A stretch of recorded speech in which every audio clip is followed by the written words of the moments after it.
Boa noite. Sejam todos bem-vindos a mais um debate da terceira edição do Festival Corpos da Terra, um festival que pensa o audiovisual como uma ponte de reflexão entre várias realidades, né, a partir do protagonismo indígena. A curadora do festival é a Renata Tupinambá, e ela traz como o eixo principal a experiência das mulheres indígenas. A gente está tendo debates, mesas e também filmes, desde a semana passada, né? São 16 filmes, entre longas e curtas, e também mesas de debates como essa. E também no final de semana vai continuar a nossa programação com a Caê Guajajara, a Catu Mirim e a Renata também falando de música. Música feita pelas mulheres indígenas. O Festival Corpos da Terra é uma produção da Lúdica Produções. Tem o apoio do MAN Rio e do Sesc Rio e patrocínio da Secretaria de Cultura e Economia Criativa do Estado do Rio de Janeiro através dessa lei de emergência aos produtores culturais, que é a Lei Aldir Blanc. Eu estou aqui ao lado de parentes maravilhosos que são a Tereza Arapium e Araçari Pataxó, para a gente se sentir muito à vontade para compartilhar com vocês o tema Territórios e Direitos Originários, a partir das experiências que essas duas lideranças indígenas aqui vão trazer para nós, né? Eu vou apresentar um pouquinho cada uma delas e depois cada uma delas vai se sentir à vontade para continuar se apresentando e contribuir nessa nossa reflexão sobre territórios e direitos originários, né? Direitos originários, eles estão na nossa Constituição. Eles estão no nosso artigo 231, né, conquistado pelo movimento indígena. Direitos originários significa, na verdade, o reconhecimento que esses direitos eles antecedem o Estado brasileiro. São direitos dos povos que já estavam aqui antes de existir um Estado chamado Brasil. Aqui ao meu lado, eu estou com a liderança artesã, mãe, guia de turismo, foi minha candidata a vereadora no ano passado. A gente se conheceu, foi uma alegria conhecê-la. A Tereza Arapium, que é lá do Baixo Rio Tapajós, né, no oeste do Pará. E mora, não sei quanto tempo aqui no Rio de Janeiro, ela vai nos contar um pouquinho da sua história, né? E eu conheci uma região muito bonita da Amazônia e também já pude conhecer um pouco da região de origem do nosso querido Araçari Pataxó, que é na aldeia Barra Velha, em Porto Seguro, né? No sul da Bahia, uma região também muito, muito bonita. Eles vêm de regiões tão bonitas na Mata Atlântica, na Amazônia, né? Por que será que eles estão aqui no centro urbano do Rio de Janeiro? O que obriga o indígena a sair do seu território, né?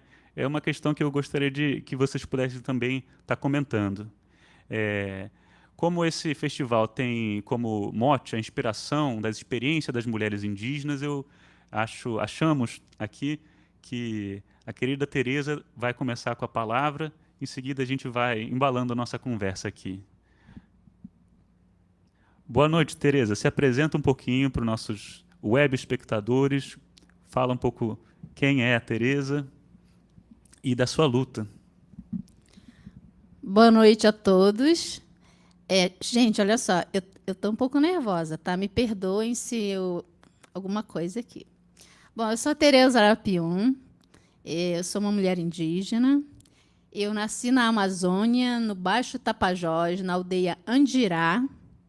Eu sou artesã, guia de turismo, sou ativista ambiental, amo meio ambiente, defendo e sou mãe também, sou avó agora também, sou mãe do Tiago e sou avó do Cauã.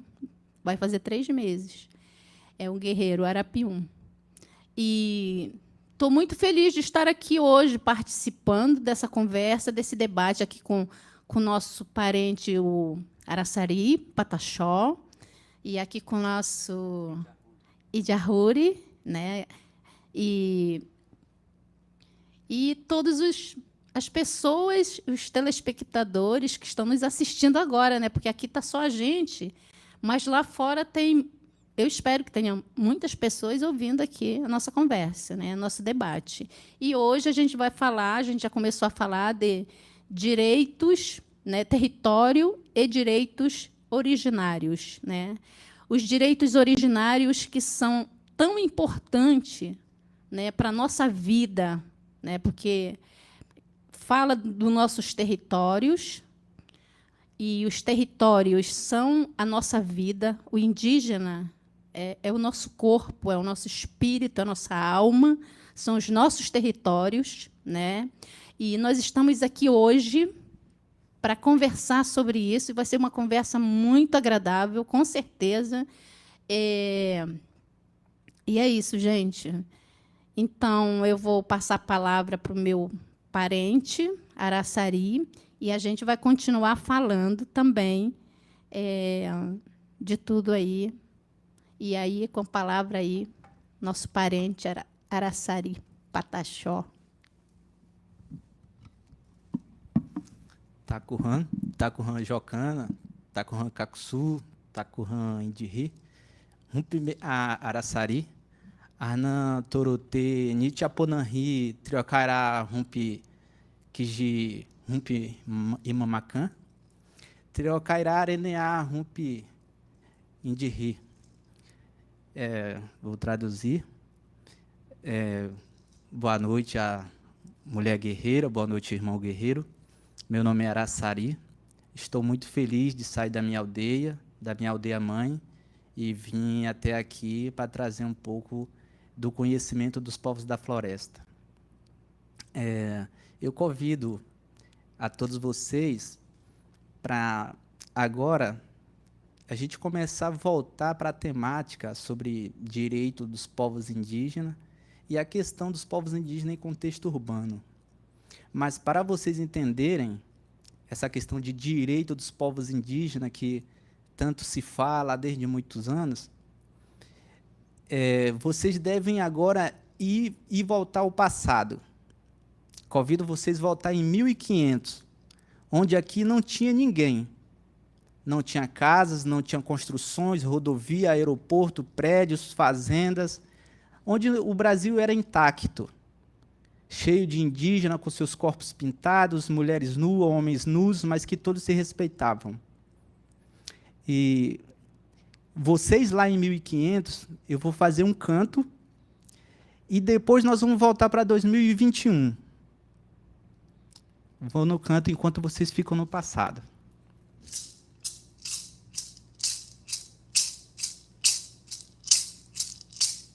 Aqui te sunia, aqui te sunia, poxi rama guicana pataxi, poxi rama guicana pataxi, aqui te no gassuni aqui te no gassuni ento perre enchi tiarrão, ento perre enchi tiarrão. Ento perre enchi tiarrão, aqui te sunia, aqui te sunia, poxi rama guicana pataxi, poxi rama guicana pataxi, aqui te no gassuni aqui te no gassuni ento perre enchi tiarrão. Ento perre enchi tiarrão, ento perre enchi tiarrão. Quando o branco chegou nessa terra e o Monte Pascoal ele viu, achou palco de brasa, fez a tinta e escreveu o Brasil. Pataxó estava nessa hora, ele conta, ele escreve, ele viu. Somos nós os primeiros habitantes do nosso Brasil. Todos índios é filho dessa terra, todos eles acreditam em Tupã. Somos nós os guerreiros, Somos nós os filhos de Nhanhã, somos nós os guerreiros, somos nós os filhos de Nhanhã. Alveiro e Tupã. Então, já que nós estamos lá no passado, em 1500, agora nós vamos voltar um pouco e eu vou contar uma pequena história, parente, de mais ou menos 5 minutos. Por que que nosso país chama Brasil? Por que que vocês são chamados de brasileiro? Lá em 1500, em 23 de abril de 1500, o Cabral, com sua rota, pretendia chegar nas Índias, né? Vou colocar aqui. Então, por uma maré forte, o tempo mudou e as naus vêm em direção ao litoral. E era tarde, quando chegando mais próximo do litoral, eles avistaram uma extensão de terra. E eles disseram, terra à vista. E por ser Páscoa, eles denominaram de Monte Pascoal. E foram aproximando, aquela noite eles dormiram ali. Ao amanhecer, já tinha muitos outros indivíduos na praia. E aqueles portugueses, eles olharam, falaram, olha, muito diferente, tem pessoas lá no outro lado na praia. E ali, durante essa embarcação, lá na Europa, tinha um mancebo, um adolescente, que estava ali escondido no porão ali do barco, do navio. E aí um deles falaram assim, olha, já que esse mancebo está aqui, não serve para nada, coloca ele no barco e manda ele para a terra. Se eles forem selvagens, violentos, o mancebo não vai voltar. E aí eles falaram assim, boa ideia, colocar esse mancebo, esse adolescente, dentro do barco, e aí caminhou ele ali para o litoral. E esse mancebo foi remando, e quando chegou no litoral, ele foi ali recebido por esses indivíduos, por esses povos ali. E eles começaram grandes rituais, cantaram e dançaram, e aí eles começaram a suar, transpirar. E de longe, aqueles portugueses, ele olhava e falava, parece brasas, brasis em português, na linguagem de Portugal. Parece brasis, corpos de brasas, porque o nosso corpo era pintado com a tinta do pau-brasil e ao suar, de longe refletia. Para vocês que um dia olhou numa fogueira, vocês olham que as brasas, ela meio que reflete. E aí eles falando, corpos de brasas, parece brasis, braseiro. E aí, esse mancebo ficou lá no meio de nós, povos indígenas, e aí, lá por volta de meio-dia, ele retornou. E quando ele veio na canoa, ele veio trazendo presentes, cocares, arco e flecha, um papagaio. E aí, um dos portugueses lá, do Cabral, falou assim, eles são muito mais nossos amigos do que nós deles. Então, ali iniciou um processo de pensamento totalmente diferente do que eles estavam acostumados a chegar em país e era recebido a guerra, e ali eles chegaram em uma região que as pessoas receberam com presente, seminus, pintados, e com corpos ali de brasas. E eles deixaram num lugar bem protegido, ganhou o nome de Baía de Porto Seguro, porque foi um lugar que as naus dele descansaram e ficou bem protegido. E aí o mancebo contou todos os relatos que ele viu, falou assim, não, eles são bons de aproximação. Então, aí o padre desce com uma cruz nas costas, costeando o litoral, e os indígenas foram ali atrás, cantando, dançando, brincando, e com os corpos suando ali de brasas. E ele falava, corpos de brasas, parecendo brasis, braseiro. E aí, na hora que o padre fincou a primeira cruz no Brasil, que foi em Santa Cruz de Cabralha, quando ele fincou a primeira cruz e fez o sinal da cruz e foi pedir o indígena para ajoelhar, os indígenas já estavam de joelho ali, já estavam de joelho. E aí o padre disse assim, eles têm mais fé do que eu. Só que não.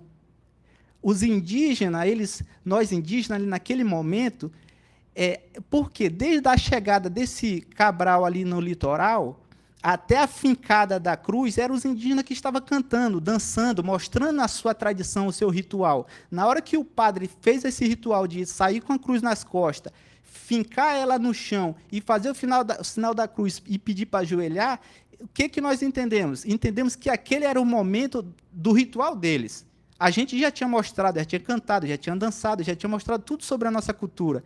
E ali era o momento deles, então vamos respeitar o momento deles, vamos participar junto com eles. E assim que se deu, porque não há fé superior à outra. Então, quando eu pedi para vocês voltarem ao passado, foi justamente para vocês começarem a entender isso. E aí, eles começaram a descrever corpos de brasas, e começaram a chamar eles de Brasis. Olha os Brasis, como eles se reúnem. E aí eles em fila, dançando, olha os Brasis. E aí o nosso país, que chamava de Pindorama, ele passou a ser chamado de Brasil. E cada um componente cidadão chamado de brasileiro. Porque, de longe, quando nós, povos indígenas, cantávamos e dançávamos, era parecido braseiro, que em português era braseiro, e agora nós, brasileiro, com algumas mudanças no idioma. Então, o que eu quero trazer isso aqui para vocês é a nossa contribuição como pessoa, e aí nasce o direito originário. Por quê? Tem várias outras formas de você adquirir direitos, terras, patrimônio. Os povos indígenas garantem o seu direito de qual forma? Direito originário. Por quê? Nós já estávamos aqui antes de ser chamado de Brasil, de Brasis, braseiro, né? Então, o nosso direito já era resguardado, já estava ali nosso direito, não nasceu naquele momento. O nosso direito ele foi estagnado naquele momento. A palavra fala destruído, usurpado, mas eu não vou usar esse tipo de palavra nesse momento, porque lá na frente eu vou explicar para vocês como se deu todo esse processo de destruição, de usurpação dos direitos. Mas até então ali nosso direito estava ali, garantido. Direito de viver, direito à nossa religião. Nós não tínhamos padre, não tinha Bíblia, não tinha templo. Eles estranharam. Um monte de gente nus, seminus, falando em línguas diferentes. Então, uma hora eles escreviam como dóceis, pessoas do paraíso, outras vezes ele descrevia como selvagem, porque os caracteres que nós estávamos nesse momento era totalmente diferente da tradição europeia, enrustido de outros pensamentos. E por não achar templo, nem padre, nem Bíblia, ele começou a demonizar toda a nossa tradição. E aí nasce toda uma busca daquele momento para vocês entenderem o que é direito originário e o que é o direito dos povos indígenas. Então, eu vou alongar, mas depois eu compenso para vocês no final, tá bom? Porque só para não perder, eu vou concluir. Eu vou até resumir. Então, aí agora, no século XXI, nós passamos por várias mudanças, mas não foi mudanças assim. Por exemplo, o português, o desbravador, para não falar o invasor, esse desbravador, ele chegou no Brasil e ele falou assim, a única forma de nós entendermos esses indígenas é falar o idioma dele. Então, eles aprendem a falar o Guarani, o Tupi-Guarani, mas como um meio utilitário. Eu vou entender eles para depois usar de alguma forma. Então, eles começam uma pesquisa ali de domínio, de usurpação e roubo do pau-brasil, de todas as riquezas dali. E o que eu quero chamar a atenção de vocês hoje é falar da parte teórica do direito reconhecido na Constituição e depois eu vou falar das nossas lutas, as mazelas que nós estamos passando hoje diante do cenário mundial, né?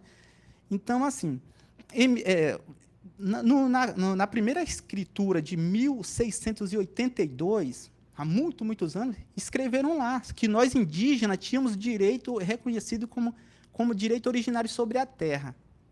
E aí, mas só que a tutela era do Estado, era da igreja, era do Reino de Portugal. Mas já tinha um direitinho lá guardado lá, mais ou menos.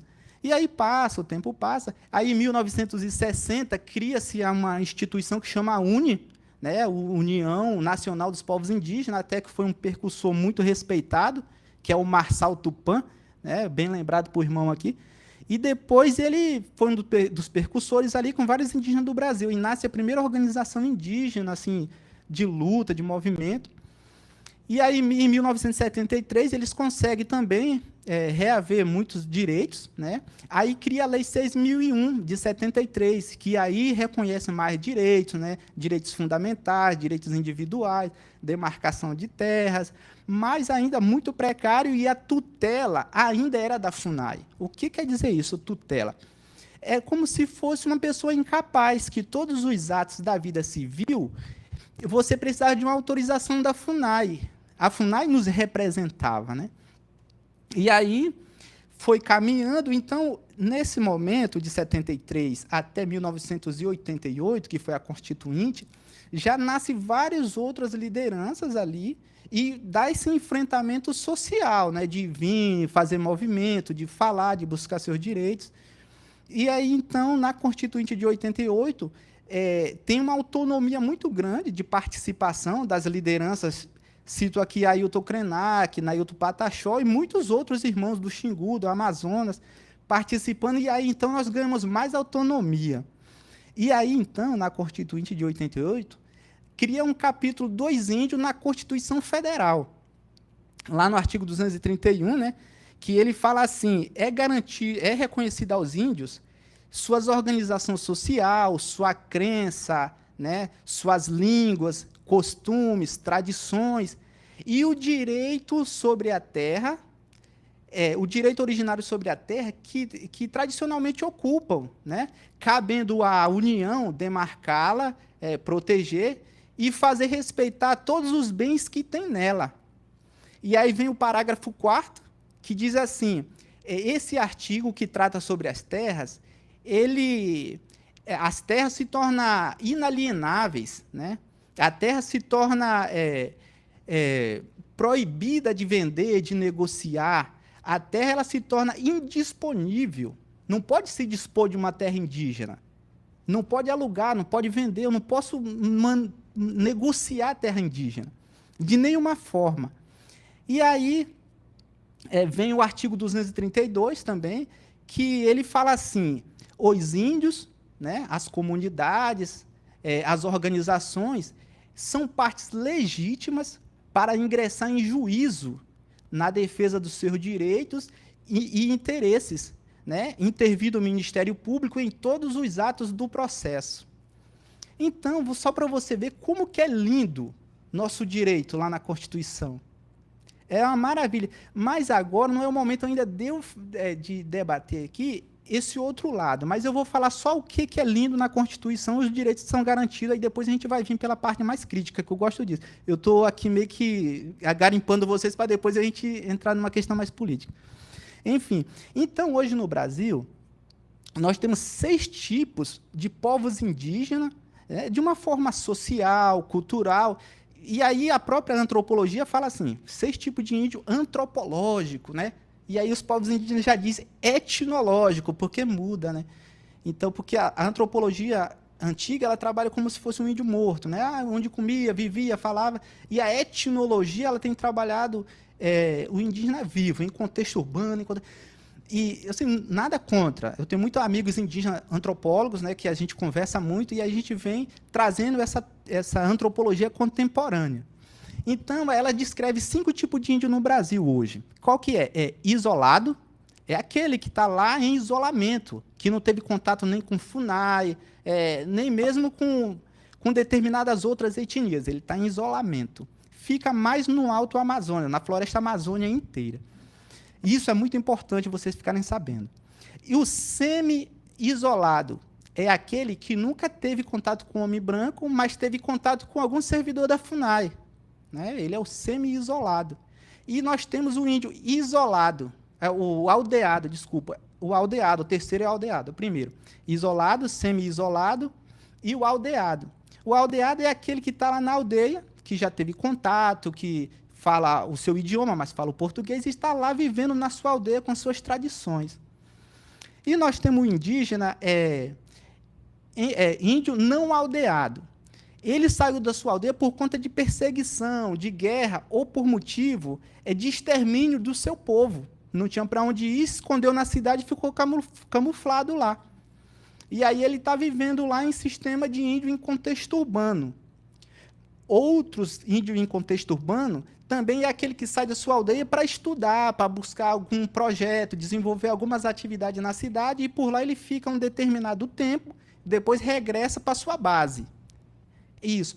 E agora tem o quinto, que é índio em sistema de reconhecimento de identidade.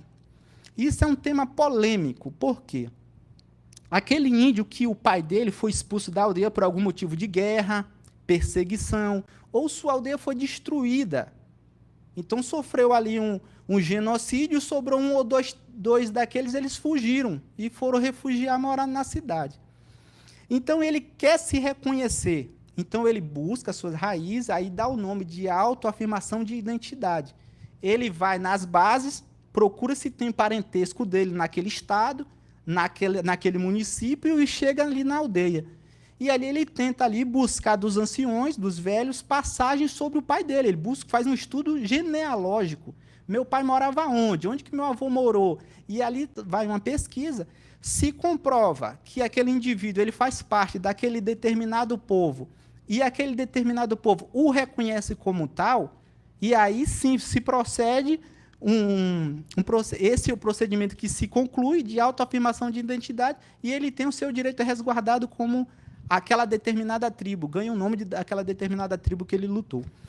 Então, e aí nós temos direitos assim mais garantidos também. Aí hoje nós temos a previdência social, né, que Parente. Tá. Eu sei que você veio pronto para a guerra, e a guerra hoje é o estudo, e você é um contador de história, narrador, estudante de direito, educador, tudo aqui de uma vez, assim, né? Mas só para a gente poder também ver um pouquinho da versão da Tereza. Okay. Se a Tereza concordar, né? Não, tranquilo, vamos conversar. Não, porque... Não. Porque só a parte da fala do parente me fez pensar uma coisa que a gente estava comentando aqui. Do direito como uma poesia, né? É uma coisa muito bonita de você ler. Tá no papel, mas tá para bonitinha ver na Constituição, tá um pouco mas difícil, a nossa né? realidade é outra, né? Que não é essa do direito, como ele falou, que em 1680, que é a lei, que é o alvará, o primeiro alvará de 1680, que falava nos direitos originários, que é o indigenato. O indigenato, já na época da coroa portuguesa, quando eles mexiam com as terras, já com os nossos territórios, com as Sérgio-Marias, né?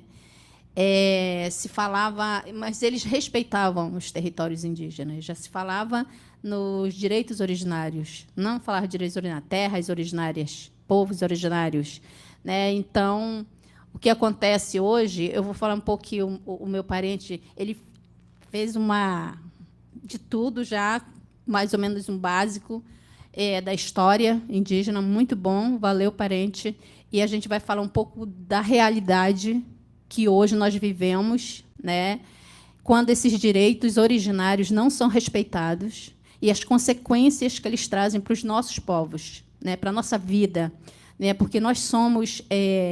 o nosso território, ele é a nossa... Como eu já falei, ele é a nossa vida, ele é a nossa alma, ele é nosso espírito. Por quê? É nele que nós habitamos, né? E o indígena sem território, para o indígena... Sem território é a morte. Ele não tem a terra dele, entendeu? É por isso que houve muito genocídio, justamente por causa dessa invasão que há nos nossos territórios, né? E quando o invasor chega nas nossas terras e não respeita nossos direitos, invade nossos territórios, como está acontecendo hoje.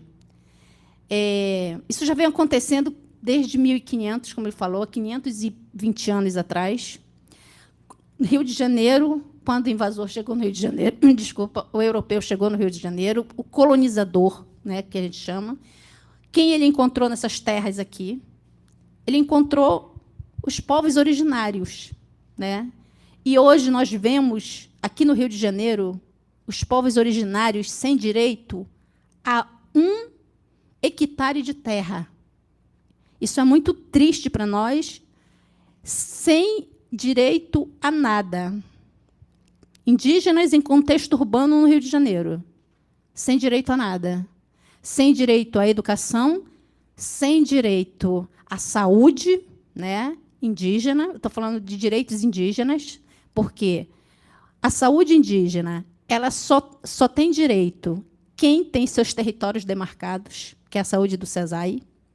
Então, isso é uma injustiça muito grande, né? Porque, primeiro, que o governo federal não demarca as terras. O que mais o indígena quer hoje? Demarcação dos seus territórios. E isso nós não temos há muito tempo. Houve um retrocesso muito grande na demarcação das terras, porque já de governo há mais de 20 anos que os governos não assinaram nenhum processo de demarcação, né? Então, hoje nós vivemos sob essa situação ameaçadora, porque nós não temos direitos respeitados, e como o atual governo ele falou, quando entrou, que não ia demarcar 1 centímetro de terra indígena. E ele está cumprindo com tudo que ele falou. Contra os indígenas, ele está cumprindo. Invasão das terras indígenas, incentivo à destruição e o indígena sem defesa dos seus territórios, porque isso é visível quando nós falamos de territórios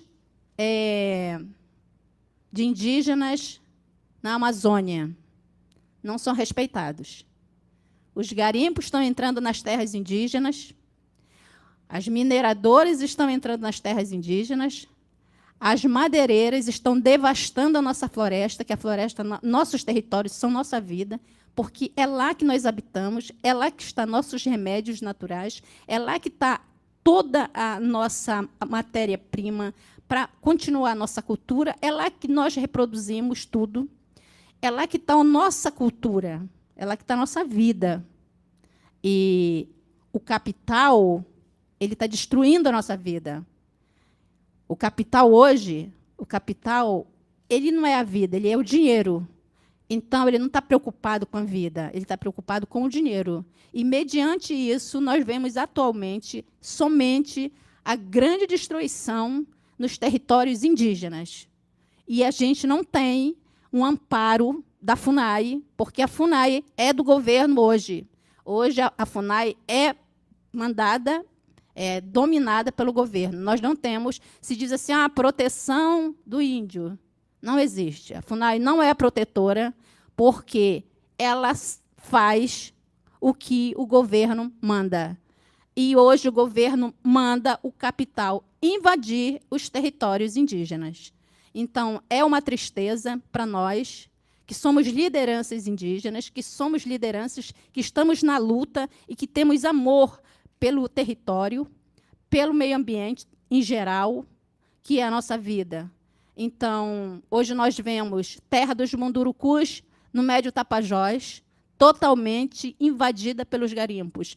Hoje nós vemos processos que estavam já só para assinar pelo governo, voltaram na época do ministro Moro, que ele era ministro da Justiça, ele buscou as pastas que já estavam para assinar, ele devolveu essas pastas para a FUNAI, com o argumento que precisavam ser revistas.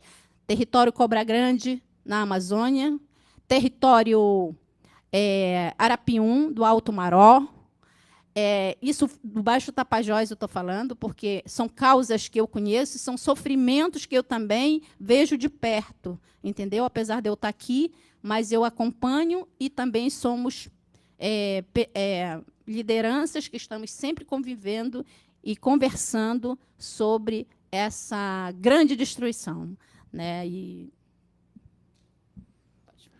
Eu quero saudar aqui a fala dos meus 2 parentes que realmente são grandes guerreiros aqui, que estão trazendo um discurso, uma narrativa, falas muito, muito poderosas, muito contundentes. Eu gostei muito de poder ouvir essa narrativa, essa recontação da história do Brasil pelo Araçari, e em seguida de uma aula sobre o direito que ele estava assim, já embarcando assim a plenos pulmões.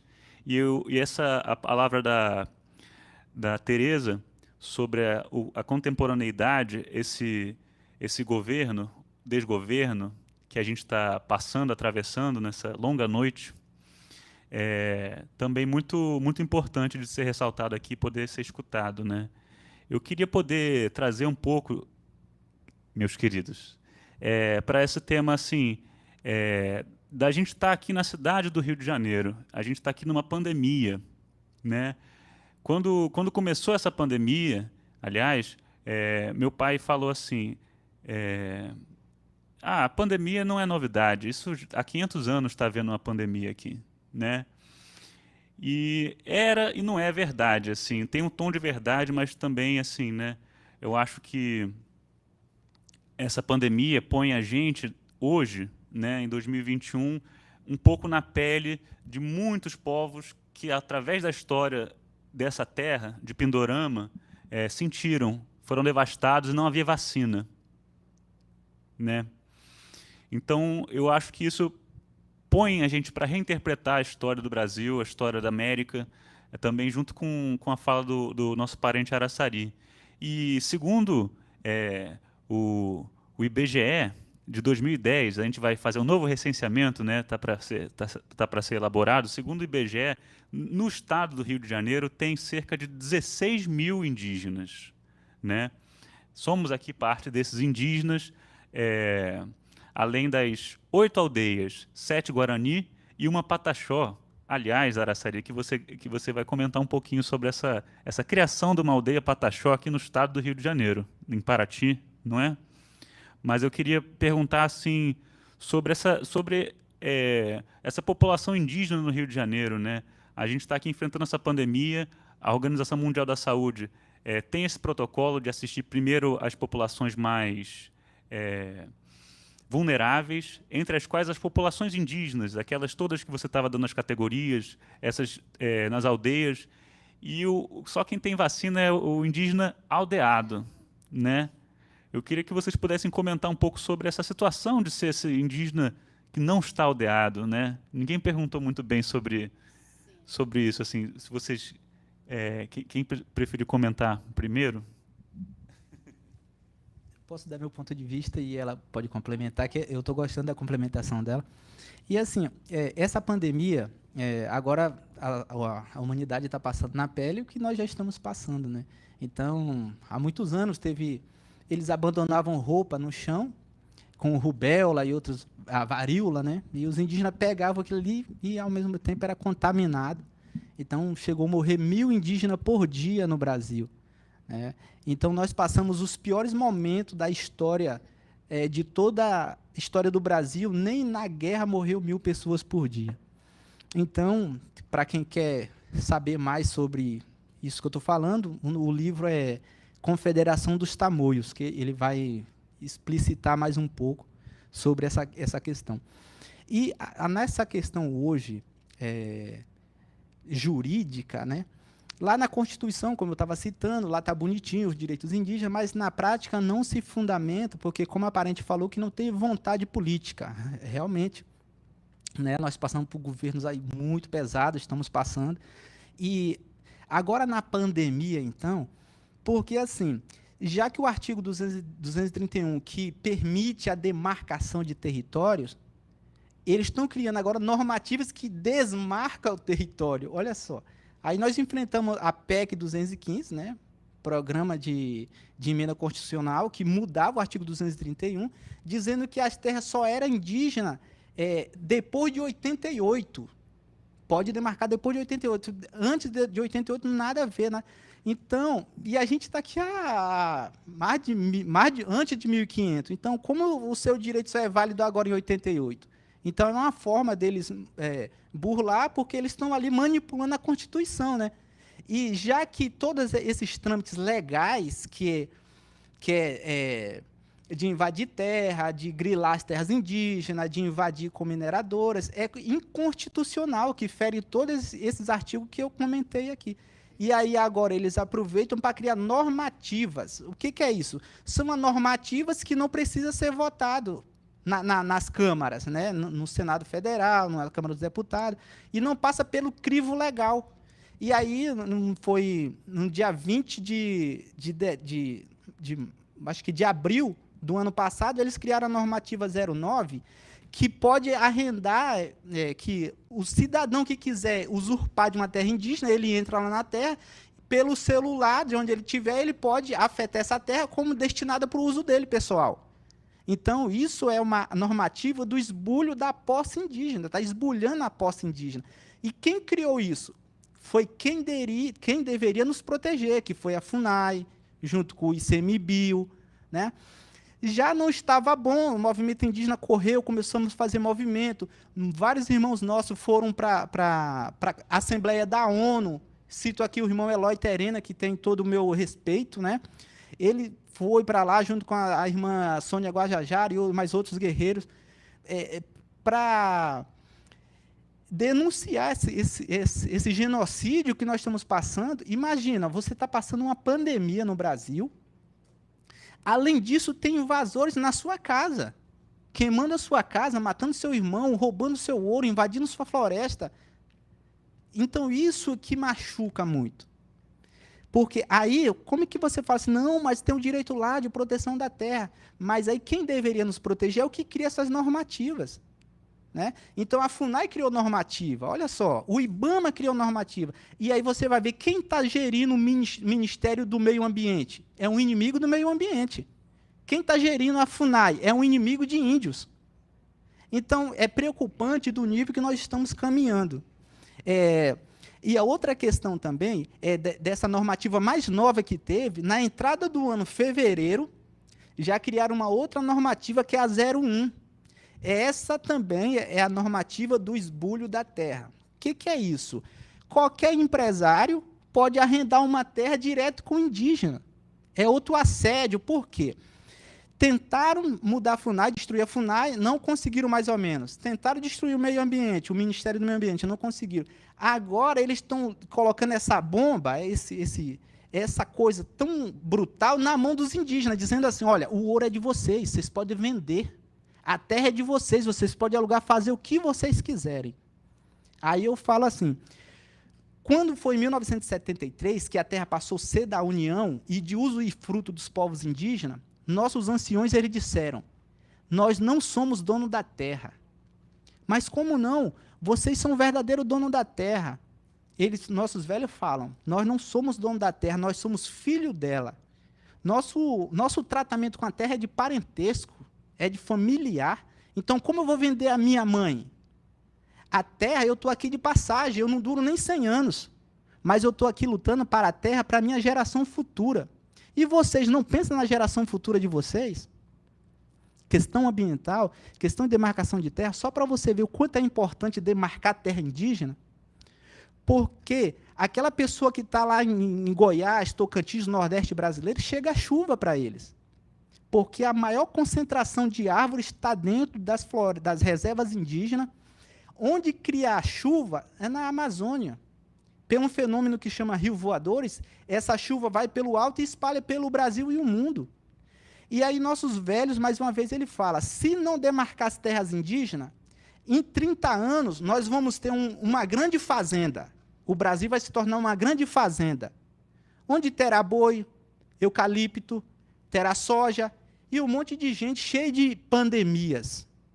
Porque a terra, olha só, as árvores que estão lá nas nossas florestas, na minha aldeia, na aldeia de todos os indígenas do Brasil, ela pega o dióxido de carbono, que é criado pelas essas indústrias aí, empreendedoras que crescem economicamente o Brasil, entre aspas. Essa poluição do carro de vocês, que vocês andam por aí, o avião, todas as indústrias, essas do mundo também, de outros países também, cria um dióxido de carbono que vai para a atmosfera e aí causando uma grande destruição da atmosfera, e aí tem um aquecimento global, nós passamos por doenças muito perigosas através da respiração, só que aí, nas florestas, tem as árvores, que ela suga esse dióxido de carbono e transforma em oxigênio. Mas, se a gente não cobrar, se vocês não contribuirem conosco Não é chegando e fazer movimento que assim como a gente faz, que a gente vai dar a cara a tapa da nossa vida. Só esse ano a gente já perdeu 13 lideranças assassinadas. 13. Como se fosse uma por mês. E não, esse ano não, foi o ano passado, 2020. Nós estamos em 2021. Ano passado, 13 lideranças. Como se fosse uma por ano. E aí nós estamos de braço cruzado, nós estamos passando por essas pandemias.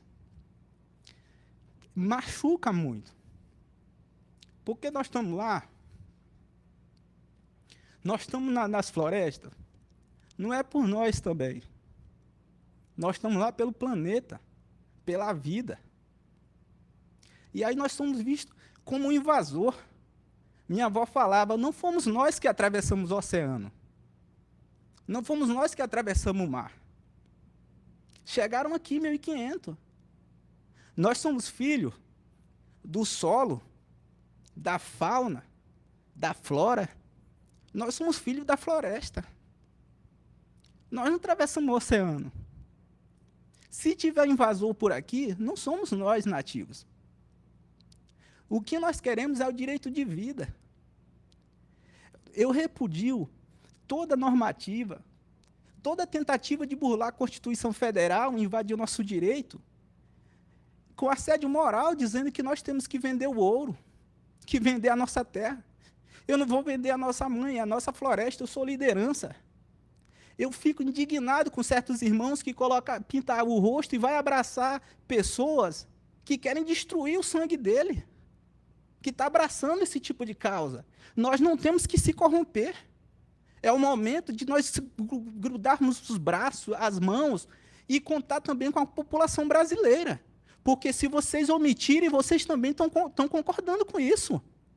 Senhores deputados, parlamentares, olha, gente, a imbecilidade que é hoje no nosso país, tem hoje dos 320 parlamentares que têm fazenda dentro de territórios indígenas. Gente, é aquela mesma coisa de 1500. Se eu sou amigo do rei, posso. Mas não, a gente tem uma Constituição. Então, gente, eu quero encerrar aqui, não sei se a gente tem mais tempo, com uma voz que o meu povo me ensinou. Ele disse assim, olha, o homem branco ele se sente muito inteligente. Eles gastam muito dinheiro treinando pessoas, comprando armamentos para fazerem guerras, mas não investem em educação. Porque na guerra, todos teremos que comprar uma arma e assim financiar alguém. Mas a educação, a arma que usamos é a inteligência, o respeito e o amor incondicional. Isso fará com que eu te vejo e te respeito com toda a sua diferença e passo a te olhar não como um inimigo, mas como meu irmão. Eu fico por aqui. Muito obrigado.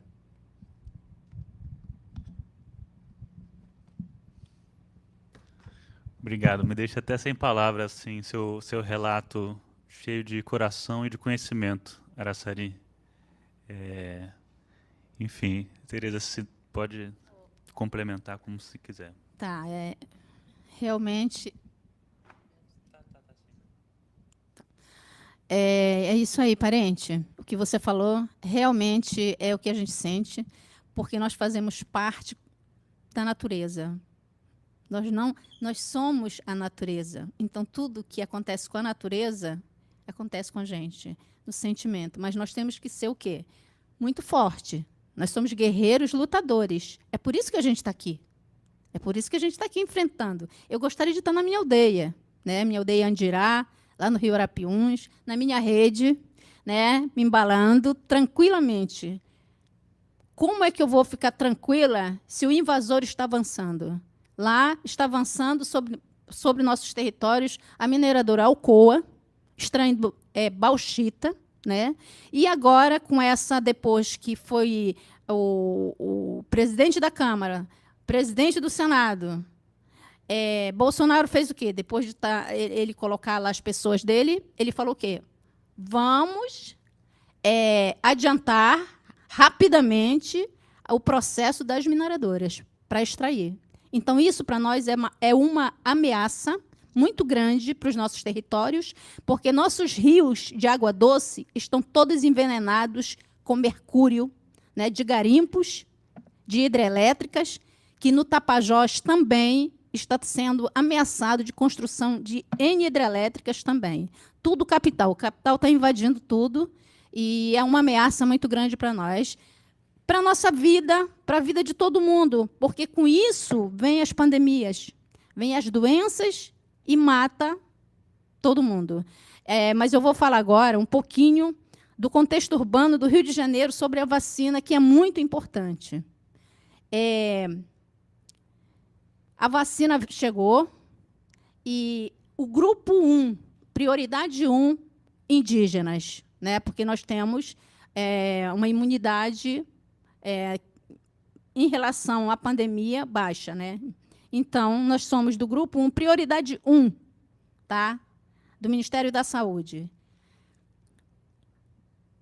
O governo federal ele negou para os indígenas, estou falando ainda no geral, para os nossos parentes, ele negou a saúde, ele não fez investimento na saúde, ele negou água potável para os indígenas, negou remédios para os indígenas, não do Rio de Janeiro, mas eu estou falando do Brasil, de várias aldeias indígenas que morreram porque foi negado para eles o direito à vida, né? Porque a vacina, ela significa hoje, ela significa vida. Então, quando nega a vacina, nega a vida.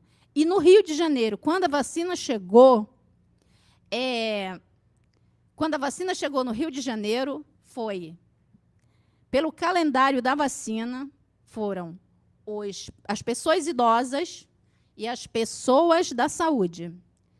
E bem grande colocou-se indígenas 0. Entendeu? No calendário, eu vi isso e eu sou testemunha. O prefeito e o governador do Rio de Janeiro. E o que acontece? Não teve vacina para indígena. Por um acaso, a Secretaria de Saúde do Rio de Janeiro vacinou nas aldeias. Eu não sei como foi essa vacinação das aldeias do estado do Rio de Janeiro, do município, Maricá, Angra, Paraty, dos nossos parentes que moram lá, né? Teve vacina. E vacinaram na aldeia Maracanã, aqui no Rio de Janeiro. Só que ninguém sabia que tinha tido essa vacinação lá. Nós soubemos porque os parentes começaram a postar fotos.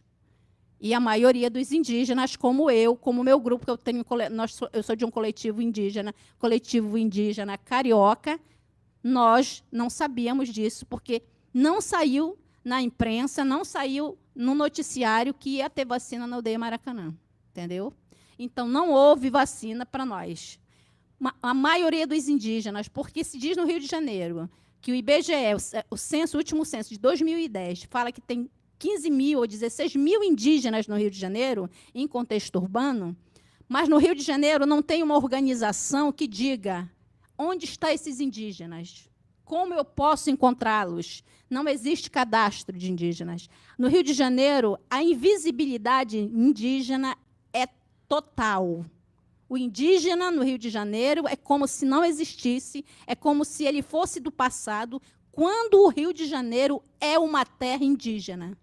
E os indígenas aqui são invisíveis. A invisibilidade é 100%. Em todas as falas de políticos, de associações, de pessoas que estão, de obrigação ajudar o indígena, pela lei, tá? E proteger, não se fala o nome indígena no Rio de Janeiro. É a coisa mais difícil, e isso é uma luta que eu trago comigo, porque nós temos 14 mil indígenas. E cadê os indígenas? Onde eles estão? Quem é o órgão no Rio de Janeiro que representa os indígenas? Cadê esse órgão que não se manifesta para fazer cadastro dos indígenas e saber onde os indígenas estão? Então, vacina no Rio de Janeiro para indígena foi 0. Que eu saiba, foi 0. E a vacina é um direito do indígena. E no Rio de Janeiro foi negado para todos os indígenas, porque em nenhum momento eu soube publicamente que teve vacina para indígena no Rio de Janeiro. o que foi publicado que ia ter vacina para as aldeias de Maricá, de Angra, de Paraty, mas a aldeia no Rio de Janeiro, até hoje, não teve nenhuma informação que houve vacina e que tivesse publicado isso para indígena. Então, os parentes não estão vacinados e continua invisível o nome indígenas no Rio de Janeiro. Né? Rio de Janeiro não tem saúde indígena da CESAI, não tem educação indígena, não existe. Rio de Janeiro é como se o indígena estivesse apagado. É uma história que foi apagada dos nossos antepassados, dos povos originários, e ela continua apagada. Então, o nosso dever, nós que estamos aqui, Rio de Janeiro, indígenas, lutadores, guerreiros, contexto urbano, é, sim, nos unirmos para dizer: eu existo, eu sou indígena e eu estou no Rio de Janeiro. Mas eu estou aqui não só por mim, mas pelos parentes que precisam de mim. Entendeu? Então, mais uma vez eu vou falar, Rio de Janeiro, estamos precisando de ajuda em relação à pandemia, à vacina. É nosso direito. E nós estamos lutando por isso, para que esse direito seja, né, que ele exista e que a gente seja vacinado, porque nós somos prioridade 1. Então, indígena, não interessa se ele está na sua aldeia ou se ele está na cidade. Ele é indígena em qualquer lugar, certo? E os direitos também prevalecem em qualquer lugar. E eu vou dizer, eu quero a minha vacina e dos meus parentes, porque é o nosso direito. Bom, muito obrigado, Tereza, também. Acho que a gente vive um momento assim de muita precariedade, na verdade, né? Queremos vacina para todos também, né? Eu acho assim, né, que a falta de as ações e omissões do Estado brasileiro em relação aos direitos indígenas é histórica, né? É de hoje como há 5 séculos, na verdade, né? E comentar um pouco assim sobre essa expressão contexto urbano, né? Na verdade, afirmar que aqui é uma terra indígena, e as cidades nasceram sobre as terras indígenas, sobre cemitérios indígenas, muitas vezes, né? Reconhecer a contemporaneidade, né? Que o Araçari estava contando assim, desde a chegada das naus, mas hoje, no século XXI, no Brasil, a maioria da população indígena acaba estando em regiões, em áreas, contextos urbanos, na verdade. Por todas as razões que a Tereza e o Araçari estão aqui trazendo, né, de degradação, exploração do capital sobre os territórios indígenas, que, como também comentamos, são direitos originários já garantidos, conquistados pelo movimento social nesse país, né? E é um contexto do Brasil e da América Latina, na verdade, essa degradação, né, dos territórios indígenas, migração, deslocamento, né? Também sou filho disso, né? Meu pai veio para o Rio de Janeiro como raizeiro também, que nem o Araçari né? Trabalhando assim, vendendo raízes, que nem eu vejo que você também, artesanato também. E dentro dessa desassistência, precariedade, né? Me chamou a atenção, o Araçari, que diante de toda essa falta de assistências e até ações e omissões, né, como de violências do Estado brasileiro, né, a aldeia Pataxó, aqui no Rio, eles organizaram um posto de saúde, uma iniciativa autônoma. Você está sabendo um pouco de como isso foi organizado, articulado, né? Porque diante de tanta precariedade, usa-se muitos termos, né? Necropolítica, precarização da vida. É isso aí, esse inominável, né, que a gente está passando, né? Eu vi uma iniciativa muito interessante dos parentes, né, de não só fazer essa aldeia aqui em Paraty, mas eles organizaram um posto de saúde, né? Isso é uma coisa muito interessante para a gente poder se inspirar, se dar a mão, né? E se você puder comentar um pouquinho disso. Então a gente... nós nascemos no movimento, né? E lá na morte do Galdino, há 20 anos atrás, né? Nossos povos estavam ali, no Caramuru, Paraguaçu, no Nordeste. E com a morte do índio Galdino, nós começamos a fazer associações e lutar em defesa dos nossos territórios. E esse grupo de famílias que estava lá, nessa aldeia em Caramuru, Paraguaçu, eles foram várias vezes vítimas de homicídios, perseguições. E então a avó entrou em comunicação espiritual, né? Porque a nossa religião ela é indígena. E aí ela recebeu uma comunicação que essa terra que nós tanto procurávamos, essa terra sagrada, ela estava no local no Rio de Janeiro, que se chamava Iriri. Então eles vieram através da fé. E esse fenômeno que o povo pataxó realizou não acontecia há 117 anos atrás. De migrar, o indígena migrar, sair de um estado e ir para o outro, numa zona meio que desconhecida, e reivindicar um território ali. Então, a espiritualidade nos mandou para lá. E aí ficamos uns anos em contexto urbano, numa cidade que chama Mambucaba, perto de Angra dos Reis. E aí a comunicação meio que não sabia direito, não informou para a gente onde que era. E através de outros rituais, ele nos indicou que era um local de cachoeira, de praia, que não tinha nada, mas estaria ameaçada a ser destruída. E quando a gente chega, você sente um arrepio quando você pisa naquela terra, porque ali é sagrada, realmente foi ali. E como a avó, ela é descendente de Tupinambá, daqui da região, que os avós dela migraram para a Bahia e casou com o vô, que é Pataxó. Então, por isso que é Pataxó Ranranran, que é a mistura de Pataxó com Tupinambá. E aí, pela história dos bisavós dela, ela falou assim, não, nossos bisavós nasceram pelo Rio de Janeiro. E então, Iriri, Paraty, então, muitas cidades que têm um nome indígena, que ali habitaram indígena. Depois eu vou até falar que eu vi uma fala de uma autoridade, ele falava assim, então, nesse instante, vocês estão ocupando Copacabana e dizer que é de vocês. Mas aí tem toda uma questão antropológica que ninguém é maluco, vou falar assim porque eu sei que meus telespectadores também, nesse ditado popular, vão entender melhor. Ninguém é maluco de sair lá da Amazônia e reivindicar o território de Copacabana. Para você reivindicar uma terra, tem todo um trâmite jurídico, né? Tem toda uma pesquisa antropológica. Ninguém sai assim. Por isso que o brasileiro, quando fala de indígena e demarcação de terra, eu já ouvi muito. Na faculdade eu já ouvi isso. Índios são invasores de terra, não gosto de índio. Por quê? Tem esse estereótipo, né? Quando fala de índio é invasor de terra, só que não.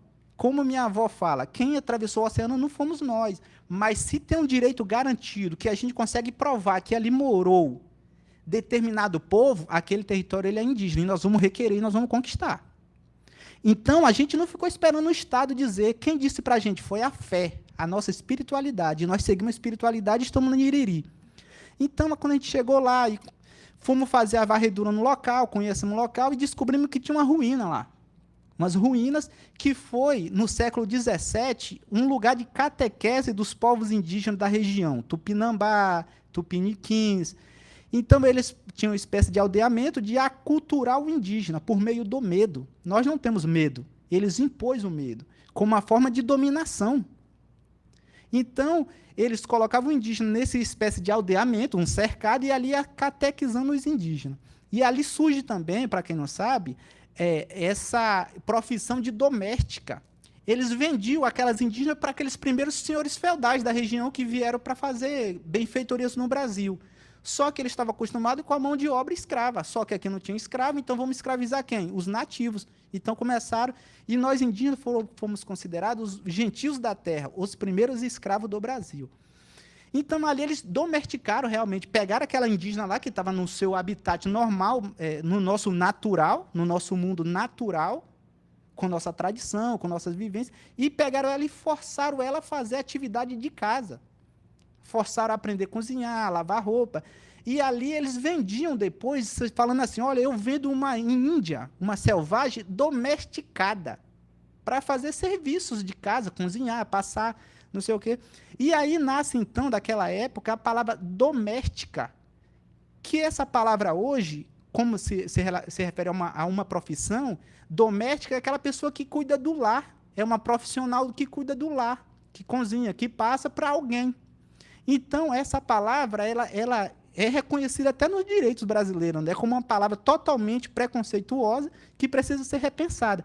No meu ver, seria uma palavra assim, um assistente de domicílio, um assistente pessoal, seria até... Porque eu vou passar para uma pessoa, eu vou lavar para ele, não sei nem o sabor dele, mas eu estou fazendo ele para ele. Então, é um assistente pessoal, olha só, muda o contexto. Aí vem domesticada porque domesticar aquela índia para fazer aquele serviço. O que é? É tirar a pessoa do seu estado de cultura, de normalidade, e forçar ele a fazer outra coisa para o mundo deles como se fosse um animal. Vou domesticar essa pessoa. Mas ele não parou para entender o nosso mundo. O que é normal para mim? O que é normal para eles?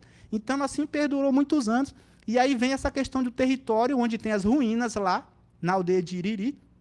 Basta o nome, Iriri, que significa palmeira de terra mole, de lama, palmeira de lama. E aí nós encontramos também a Iriri lá, essa palmeira. E aí o nosso velho, né, nosso vô, que a gente chama, o vô e a avó, ele falou assim, isso aqui é o lugar, nós vamos fazer um ritual. Então a gente começamos a fazer um ritual em círculo, e ali foi confirmado que aquela terra é a terra sagrada, onde nossa espiritualidade está ali. E aí houve muitos reintegração de posse, choveu de reintegração de posse, o invasor entrando na justiça com recursos para tirar o dono da casa. Foi recurso. E aí nós fomos chamados numa audiência, o Ministério Público falou, nós estamos aqui não para passar a mão pela cabeça do índio, porque se tiver errado a gente está aqui para corrigir, não sei o que, aquela palavra. E aí o promotor falou assim para a avó, falou assim, quem mandou vocês virem para cá? Ela falou assim, quem mandou foi a fé. Porque ele esperava o quê? Foi a FUNAI que me mandou. Só que não, a FUNAI não manda de índio nenhum. Nós somos autênticos, povos autóctones. O que minha fé mandar, o que meu ancestral vir, nós vamos fazer, porque por isso que não pode esperar o governo fazer nada por nós. Ah, eu espero o governo me dar vacina, eu espero o governo demarcar minha terra. Nós temos que partir para cima. Nós temos que partir para cima. E aí nós ocupamos esse território. Na hora que perguntaram para a avó, quem mandou vocês virem aqui, ele ia esperar o quê? Foi a FUNAI, foi fulano. Só que não, quem mandou foi a fé, eu vim porque eu quero. Mas como você sai da Bahia para requerer uma terra no Rio de Janeiro? Ele falou assim, não, mas o Brasil era indígena. Quem falou que o Pataxó ele deve ficar na Bahia? Eu moro onde eu quiser. A voz de uma anciã de 73 anos, eu moro onde eu quiser. É isso que é a minha fala, eu moro onde eu vivo onde eu quero. Não há uma lei que diz que o Pataxó tem que morar na Bahia, o Chavante tem que morar no Mato Grosso, na sua terra. Ele mora onde ele quiser. O Estado que tem que se desenrolar e buscar e legalizar isso na lei e respeitar, como a Constituição diz. Direito originário das terras que tradicionalmente ocupam. O que é isso? Por que o Pataxó está em Iriri? Porque a função do território é calcado na tradicionalidade. O que é isso? É cultivo, plantio, preservação ambiental, reprodução física e cultural daquele determinado povo. Se tiver esse conjunto de caracteres na defesa, aquele território ele deve ser reconhecido. Porque o que está dizendo ali? Eu quero a terra para eu viver, para eu plantar, para minha reprodução cultural, para minha geração futura. Se aquela terra ele tem vínculo, é provado antropologicamente que ali é daquele povo, ele tem que ser cedido para aquele povo. E aí nós conseguimos enfrentar, e aí as liminares foram caindo, porque, no final das contas, o Ministério Público do Estado do Rio de Janeiro foi perceber que aquele cara que se dizia dono, ele foi um invasor. Foi ele que tinha invadido, há 20 anos atrás, uma terra que é da União, que está dentro de um parque de preservação ambiental. E aí ele burlou lá, junto com os empresários da região, comprou, é o que a gente chama de grilagem, né? A pessoa chega, é impressionante, depois eu vou contar essa história. E aí ele comprou, ilegalmente, ele tinha um título falso da terra, porque não estava no registro do RGI. Porque as terras, para ser de alguém, ela tem que estar lá registrada no RGI, do RGI, Registro Geral de Imóveis. Então, não estava no RGI. Então, começou as liminares todas a cair, e o invasor, no momento, ele falou assim, nossa, é verdade. Eles descobriram a minha farsa. E aí nós estamos lá até hoje, e o recado que eu dou para todos os irmãos indígenas, nós temos que fazer movimento. Nós estamos com movimentos aqui, eu fico olhando, isso é um recado para meus irmãos indígenas, eu fico olhando, é um monte de like no Facebook, no Instagram, não vai dar certo. A gente faz um monte de like, um monte de lives, não vai dar certo. Essa live aqui vai dar certo, sabe por quê? Porque nós temos parceiro, irmãos, você está de trás das câmeras, são ações que a gente não viu há 500 anos. Nós temos emblemas ali de patrocínios que a gente nunca sonhava desse evento acontecer. Então, aos poucos, através da nossa luta de uma forma bonita, inteligente, nós estamos, aos poucos, trazendo a sociedade para nosso meio. E essa farsa que é falada assim, o índio é invasor de terra, que o índio não presta porque o índio é pobre, não é isso. Porque a riqueza que nós procuramos é diferente do homem branco. Primeiro que nós não somos dono da terra, nós somos filho dela. Nós nunca vamos vender, negociar a terra. Nossa terra nós queremos para a nossa geração futura e para a vida de todos os seres humanos do planeta, a fauna, a flora, equilíbrio climático, é isso que é a nossa vivência. Eu já vou encerrar, parente, mas essa questão hoje, aqui, muito citou de vacina, de índio em contexto urbano que está desaparecido, há uma certa camuflagem. Por quê? Aquele indígena, quando ele aparece ao público, as pessoas ficam ridicularizando, a sociedade não está preparada. Engraçado que nosso país é pluricultural. O carioca e os brasileiros não estão preparados para ver o índio no seu estado natural. Isso aqui é meu estado natural. Então as pessoas querem ver o índio lá de terno e gravata, com o celular na mão, não sei o que. Não, ele é índio. Aí quando chega um cara, um guerreiro do mato, da floresta, eles ficam ridicularizando. Índio selvagem, vai para o mato, não sei o quê. E aí o índio ele vai se camuflando, ele vai escondendo, como uma forma de defesa. Isso ali ele não tem culpa, coitado. É uma forma de defesa. Muitas vezes eu fui ridicularizado na rua, teve um dia que até entrei no metrô, o fiscal do metrô falou, epa, aqui não. Nós fomos parar na delegacia, deu um rolo danado, desculpa a expressão, enfim. A gente reverteu toda a situação.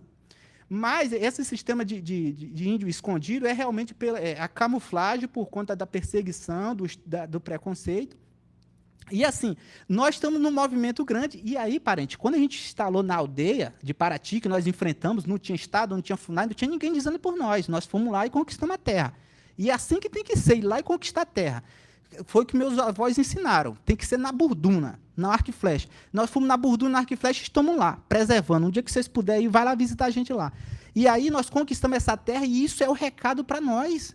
Vamos deixar minerador invadir nossa terra, não, parente. Tem que ir para cima. E outra, agora, quando fala do Rio de Janeiro, o estado do Rio de Janeiro ele não ouvia falar de indígena. A partir de um certo tempo, de 2000 para cá, já está ouvindo falar de índio. Olha só, isso aqui é o exemplo, porque em 2006 nós ocupamos o primeiro Museu do Índio das Américas, construído em 1910, onde foi a sede do SPI, Serviço de Proteção ao Índio, que hoje é FUNAI, né, Fundação Nacional do Índio.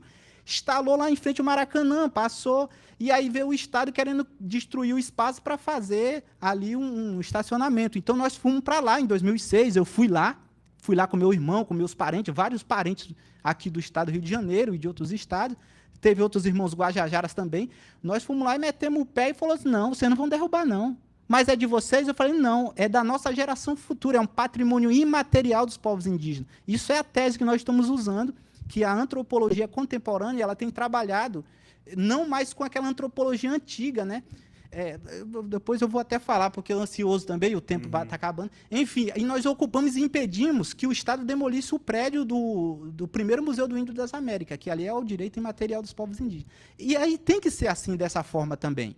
Tem determinado tempo que tem que ir para frente, nós temos que reivindicar e ir de corpo físico mesmo na coisa. É mais ou menos isso. Excelente, Awede. Muito bom, Araçari. Gostei muito desse relato assim de como foi feita a Aldeia Iriri, a Aldeia Maracanã. São coisas recentes, bem contemporâneas mesmo, né? Mas que também se conectam com as práticas ancestrais, com o direito originário também. Eu gostei muito dessa interpretação, elucidação, né, da forma de tradicionalidade para exercer essa posse do território, e está na Constituição mesmo. Esse tipo de interpretação eu nunca tinha feito desse reconhecimento, né? E, bom, falando também da contemporaneidade e do direito, Tereza, se você quiser complementar, mas eu também queria poder perguntar para você, porque nas eleições do ano passado teve uma onda assim inédita também, uma outra característica assim da atualidade das candidaturas indígenas no Brasil. Foram eleições municipais e você estava aqui trazendo toda essa história, afirmação, vindo do Tapajós, exercendo a sua fala do Rio de Janeiro como território indígena e se pondo como candidata a vereadora do PSOL. Foi meu voto, aliás, eu repito até, porque eu acho que a gente tem que apoiar as pessoas que estão trazendo para a política uma renovação realmente, assim, né? Porque a gente já está mais do que exaurido, né, daquilo ali. Eu queria perguntar da sua motivação, como foi chegar até lá e como foi ter participado desse processo. Sim. Eu vou falar aqui rapidinho, espero ser bem breve. Bom, em 2019, acho que foi no início de 2019, lá por julho de 2019 ou 2018. Agora, eu não sei, com a pandemia eu me perdi. E houve a PIB, que é a Articulação dos Povos Indígenas do Brasil. Ela fez um grande evento em Brasília, né, das mulheres indígenas. Primeira marcha das mulheres indígenas, né? Eu foi praticamente 5 dias, uma semana que nós ficamos lá. Mais de 3.500 mulheres participaram desse grande evento que se chamava Território, Nosso Corpo, Nosso Espírito, né? Então, era de mulheres indígenas a primeira marcha. E dessa vivência, né, dessa experiência de conversas, de rodas de conversas com pessoas com mais experiências que participaram desse evento, veio a questão da mulher indígena na política, né? Então, isso para mim foi base para me poder ter a coragem, né? Porque exige muita coragem de você enfrentar um mundo que não é o seu, né? Num território, num lugar que não é o seu lugar, porque o lugar do indígena é em qualquer lugar, né? Então, se eu estou no Rio de Janeiro, é o meu lugar. Porque mesmo dizer, eu sou carioca, carioca é uma palavra indígena. Então, a gente está na nossa terra, porque terra para indígena, qualquer lugar é dele, ele pode viver, né? Então, isso para mim trouxe um empoderamento para eu enfrentar a política partidária, né? E com eu tive assim, foi uma forma de dizer, nós existimos aqui. O indígena existe no Rio de Janeiro. Porque eu me propus foi assim, realmente uns parentes que me ajudaram, né? Sem dinheiro na campanha, sem apoio na campanha, apoio de outros parentes que também lutam pela causa, né? Mas mas eu me propus, eu falei, não, eu tenho uma missão, porque eu vou contar uma breve história aqui rapidinho, não vou atrapalhar. Ainda tem tempo, né? Minha profissão é turismo, vim para o Rio de Janeiro, moro mais de 20 anos no Rio de Janeiro, trabalhei sempre em turismo, viajando. Em 2013, eu tive um problema muito sério. Eu tive um câncer, né? E eu fui curada desse câncer pelos remédios naturais da floresta, né? Eu voltei para o meu povo, na minha aldeia Andirá, lá no Rio Arapiuns, quando eu estava doente, e acreditei na nossa ancestralidade. acreditei nos nossos encantados, na nossa espiritualidade, que eu ia ficar curada, porque eu tive alguns, né, alguns avisos, algumas, né, isso não dá para contar agora, que é um livro, né? E eu voltei para minha aldeia, acreditei, fiz tudo como eu tinha que fazer em relação à nossa espiritualidade e eu fui curada. E, a partir daí, eu falei que eu tinha uma missão, porque aquilo não foi um chamado. Para mim, foi um chamado. Para o meu povo, porque eu estava muito desligada de tudo. E eu sou filha da terra. Eu nasci na floresta. Eu me criei na floresta, catando frutas, correndo na praia, tomando banho de rio e vivendo o bem viver, que hoje se chama. Que era na época da minha bisa, né, do nosso povo, quando não tinha demarcação de territórios, que o território era livre, e todos nós morávamos, ou a gente andava onde a gente queria. Né? Não é como hoje, que você não pode entrar na terra, porque é do fulano, é do ciclano, é do... Não existia. Entendeu? Então, eu consegui ver o que se chama o bem viver. Era a gente ter paz no nosso território. E, com isso, eu tive esse chamado.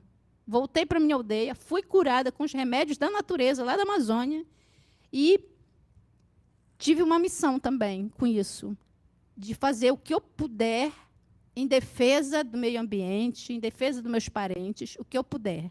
É muito pouco o que eu puder, mas tudo que eu puder, eu vou fazer. E uma dessa missão foi eu ir para a política partidária, porque só aí a gente ia ter uma visibilidade. Não grande, mas tivemos. Você votou em mim, né? Então, tivemos uma visibilidade, um compromisso. Dessa campanha nasceu o Coletivo Indígena Carioca, que é um pequenininho. Ele está começando, é um bebê. Mas, quando nós não tivemos vacina aqui no Rio de Janeiro, mesmo na pandemia, com todos os trâmites da precaução, né, dos cuidados, nós fizemos um ato presencial na escadaria da Assembleia, ali da Câmara Municipal, né? Na escadaria da Câmara Municipal, fomos lá, fizemos o ato, justamente por causa da vacina, que não aconteceu para nós. E foi o Coletivo Indígena Carioca. Então, nós temos que fazer o quê? Nós somos a força, mas a gente tem que se unir. Nós temos que nos unir. E aí, eu fui a primeira mulher indígena a vir candidata pelo PSOL Rio de Janeiro. Entendeu? E continuo lá, eu sou suplente, né, no PSOL, fiquei suplente. E continuamos, sim, com o ecossocialismo, né? Eu sou ecossocialista, não vou falar de política, não, só encerrou. Mas é isso, que o nosso compromisso é cuidar do meio ambiente, das mudanças climáticas, porque eu vivo na Amazônia e vivo aqui. Mas quem vai para a Amazônia, essa época de janeiro a julho, tem que ter coragem para viver lá, porque meus parentes, minha mãe mora lá, nossa aldeia, todos, mas são temporais terríveis todos os dias. Por quê? Porque o clima mudou. Um calor, assim, queima lá, o sol queima. Vazantes que seca. Na seca é seco, e na enchente é muita enchente. São ventanias, são furacões. Nunca teve isso na Amazônia. Hoje, os temporais são assim de... Tipo assim, eu tenho medo, tenho pavor. Raios. E parece que é o fim do mundo. Então, na Amazônia é isso. Não é o Rio de Janeiro, não. Esse clima do Rio de Janeiro é uma maravilha. Mas, se você for na Amazônia, são temporais terríveis.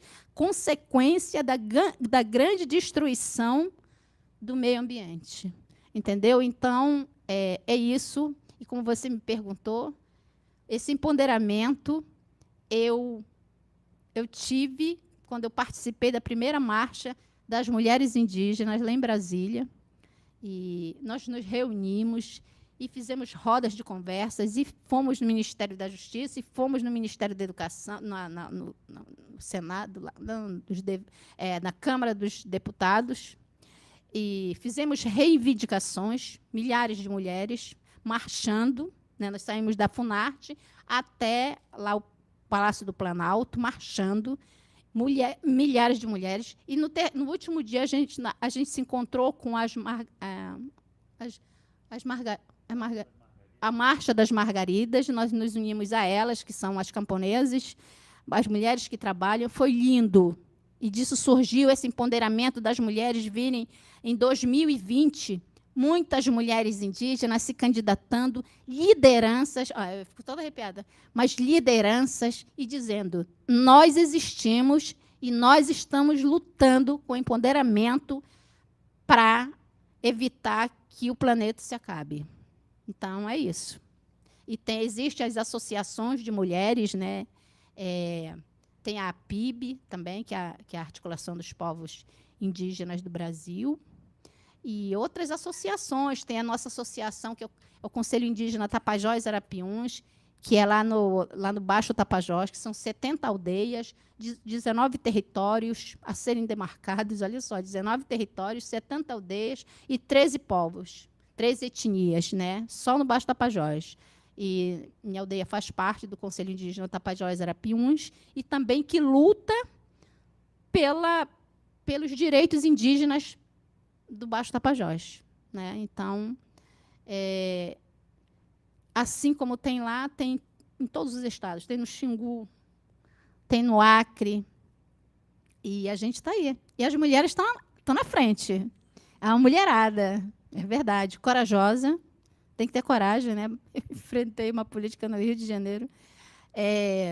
Mas foi bom, aprendi. Estou aprendendo, porque, tipo assim, eu nunca participei de política partidária. Então, eu estou aprendendo. Tudo eu estou aprendendo. Inclusive, a falar aqui com vocês, nesse momento também eu estou aprendendo.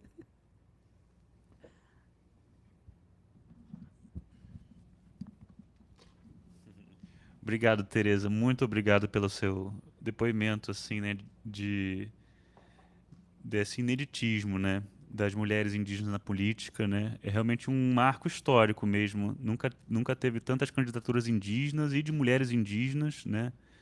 Eu estava vendo, assim, para estar aqui, né, foram mais de 2.000 candidaturas no Brasil inteiro, né? Cerca de 200 estão prefeitos e vereadores, né? Mas dentro dos eleitos, muito poucas mulheres, na verdade, ainda assim, né? É um começo, é uma luta muito grande, mas só essa coragem, esse empoderamento da mulher indígena, estar na política partidária e saber o que está fazendo, e saber o que está defendendo, como é que a gente fala? É muito importante nós estarmos ali lutando pelos nossos direitos. Contra a violência, contra o machismo, contra o racismo, contra o fascismo, contra o preconceito. Nós estamos lá, juntas. Queria pedir para os nossos convidados, muito, muito queridos aqui, foi uma honra estar aqui, uma alegria, fazerem considerações finais, deixarem uma mensagem que quiserem, né, sobre esse tema que a gente conseguiu trazer aqui para essa roda, essa semi-roda aqui, né? Agradecer muito a produção aqui do evento, dos Corpos da Terra. Me senti ao lado de grandes corpos da terra, de terras lindas, que é o Baixo Tapajós, que é Monte Pascoal, no sul da Bahia também, né? Queria pedir para vocês fazerem considerações finais, a gente vai agradecer muito, e o Corpo da Terra vai continuar, né, no final de semana, mais conversas com as artistas, mulheres indígenas, Caê Guajajara, com a Catumirim, com a nossa curadora Renata Tupinambá. E, enfim, muito obrigado mesmo. Queria que vocês pudessem, enfim, sentir vontade, se quiser mandar uma mensagem, um canto. É com vocês a palavra. Eu quero finalizar e eu quero dizer assim para todos que nos assistiu e para todos os irmãos que estão aqui presentes, eu quero agradecer a pessoa da Renatinha, né, Tupinambá. Ela conhece meu trabalho há quase 20 anos. Agradecer o Tiago, foi um parceiro que fez contato, está atrás das câmeras. E todos os irmãos que fez com que esse evento acontecesse, em especial também o Tiago, que está o parente Idiarruri, né, que está participando, a guerreira também que fez a mesa comigo. E agradecer em especial todos os meus irmãos indígenas do Brasil inteiro e do mundo, na pessoa dos nossos anciões, nossos velhos, que são sagrados, que estão lá, que depositou assim a sua fé para que eu, como adolescente, como jovem, vinha aqui e lutar, porque muitos deles também passaram pelo que eu estou passando. Hoje eu vivo em situação urbana, porque eu saí para fazer faculdade, né? Estou fazendo faculdade de Direito eu quero bater de frente com todas essas mazelas, com todos os crimes que afetam diretamente os corpos indígenas, a alma, o espírito, a nossa tradição, as nossas crenças, né? Nosso direito originário. E eu quero dizer que essa pandemia, todos esses crimes, parentes, que estão acontecendo dentro das nossas aldeias, mineração, roubo de madeira, isso é só o começo. Porque a sociedade está ficando cada vez mais ignorante e se distanciando do que é natural da mãe natureza. O meu velho, quando ele veio aqui, o meu avô, ele veio aqui em 1951, teve uma autoridade que chamou ele para conhecer o aterro do Flamengo e disse: olha que paraíso. E aí meu avô disse assim: se você não cuidar desse paraíso, daqui a um tempo ele vai virar uma poça de esgoto, tem muita sujeira. Então hoje a gente não pode tomar um banho na Baía de Guanabara. Um dia desse eu fui atravessar para Niterói e o que eu vi de lixo quando a barca passava, impregnado de lixo. Então, são 521 anos que não deu certo. Destruíram quase tudo. As maiores riquezas do mundo estão concentradas dentro das terras indígenas. Desde nióbio, diamante, madeira, solo fértil, ar, água. Você sabe por que isso está lá ainda? Porque nós estamos lá. E o nosso corpo é que faz essa barreira, impedindo. Então, por isso que me emociona muito, porque quando a gente pega esses espaços públicos para a sociedade nos ouvir, nós queremos falar tudo. E o tempo é curto, não dá. Mas, só fique sabendo, hoje eu estou aqui defendendo isso, vocês também podem. Mas os nossos irmãos que estão na base estão passando por coisas que vocês não possam imaginar. O garimpo está trabalhando essa hora lá.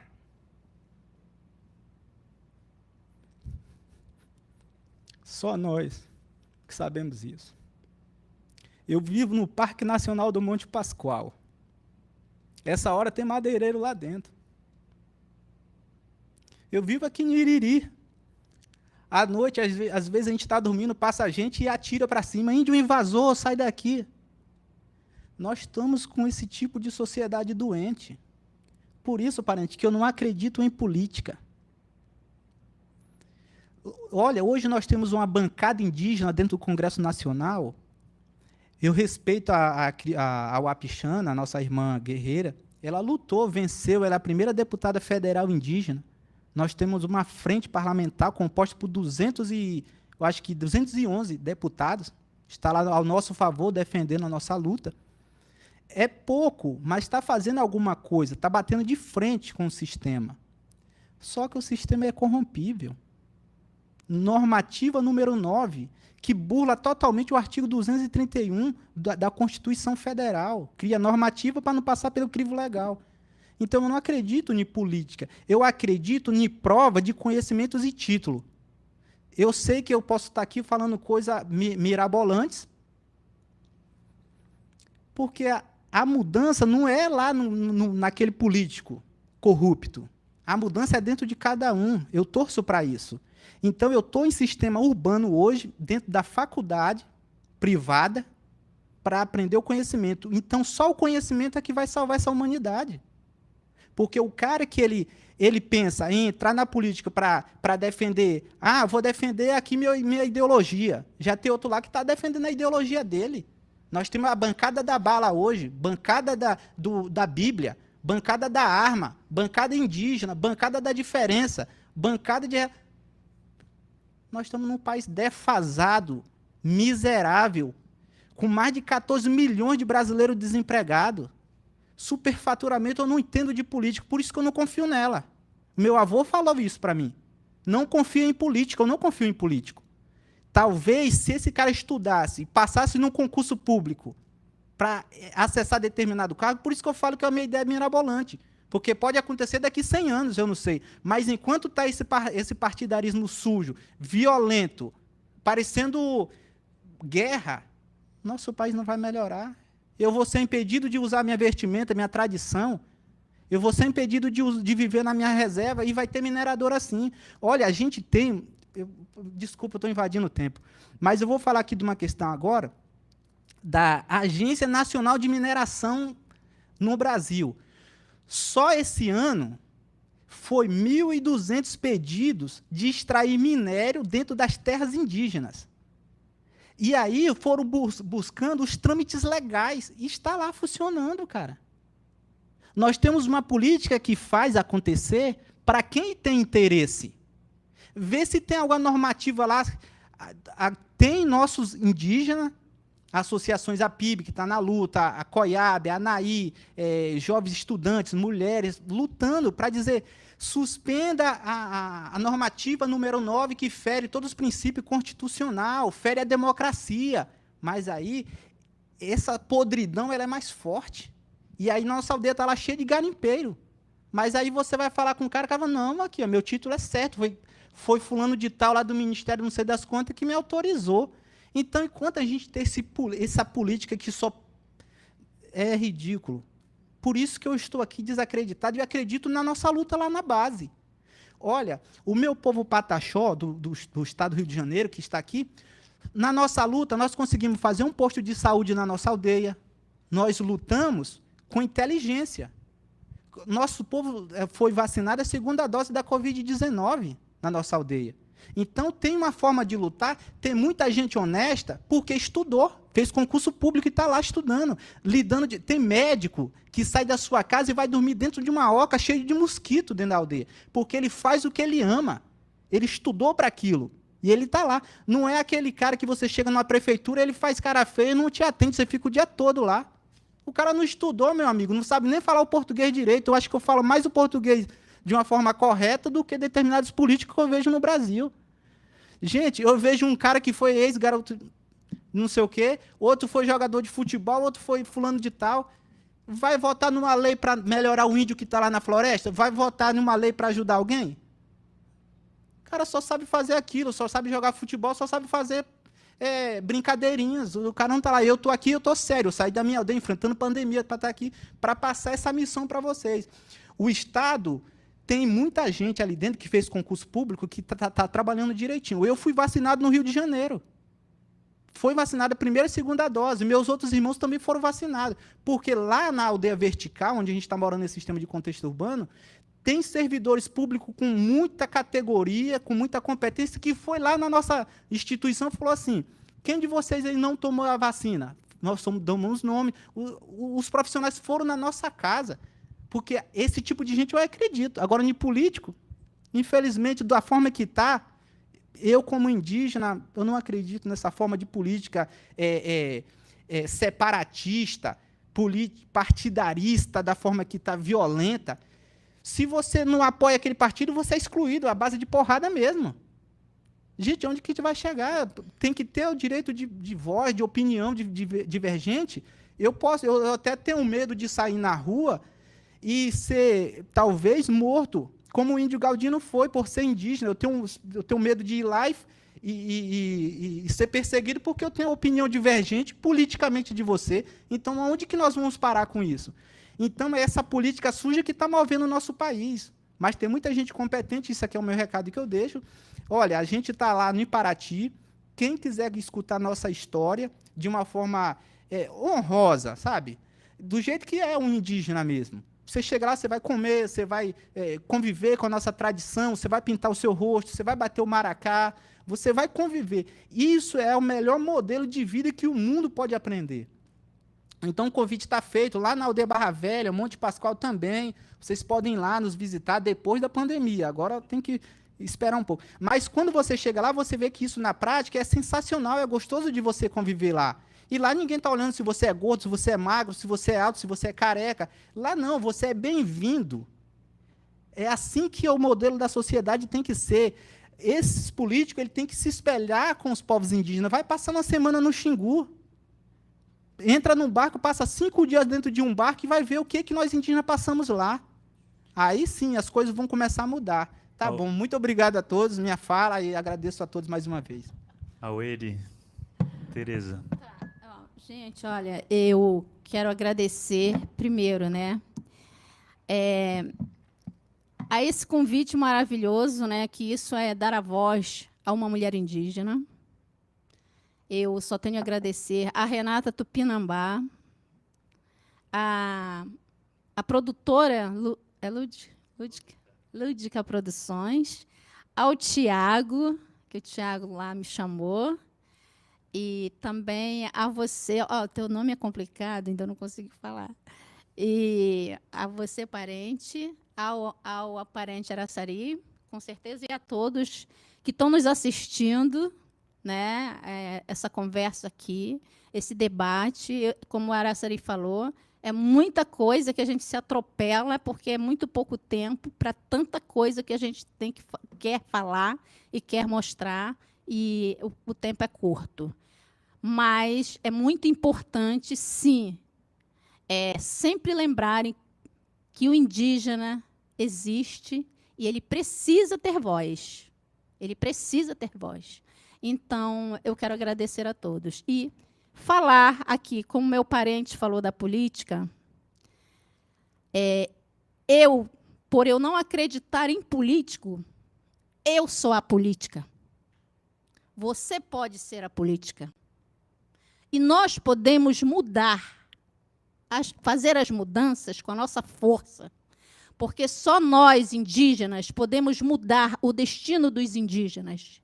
Entendeu? Por quê? Quando vocês foram vacinados na aldeia vertical, como você falou, parente, eu não fui vacinada. Isso se chama também política. Tudo gira em torno da política. Quando você falou que Joênia Wapichana está lá, Joênia Wapichana está lá, mas ela não tem força para mudar o destino dos indígenas, o destino da demarcação das nossas terras, porque não tem um indígena que ajude ela para votar um decreto, votar uma lei. Ela é sozinha lá. Ela é uma mulher indígena sozinha. Então, nós temos que ocupar, sim, esse lugar. Porque, senão, nada vai mudar na vida dos indígenas. Porque, se tivesse uma bancada indígena lá, nossa demarcação já estava feita. Se nós não mudarmos a nossa forma de pensar, vai ser muito difícil o nosso futuro também, porque tudo é decidido na política partidária. Porque quem vota não somos nós, quem vota são eles. Eles decidem o nosso futuro, sem a gente ter a chance de dizer não é assim. Entendeu? Por que os territórios hoje estão sendo invadidos? Garimpos, mineradoras, madeireiras, agronegócio, soja, destruindo o nosso meio ambiente, a nossa terra, a nossa vida. Por quê? Porque eles estão lá. Então, quem tem que estar lá não são eles, somos nós. Entendeu? Então, eu acredito, sim, na política, eu acredito na minha forma de fazer a política, na sua forma, na forma dos parentes que têm o bem viver como o seu projeto de vida. Aí eu acredito, entendeu? Então, eu só tenho a agradecer e vamos nos unir, parentes, e quero agradecer a todos. Aí falar rapidinho aqui também, que lá em Alter do Chão, agora em abril, gente, vai acontecer o MUTAC, que é a Mostra de arte indígena, né? Eu participei do MUTAC outros anos que foi presencial. Esse ano vai ser online, melhor ainda que todo mundo participa, né?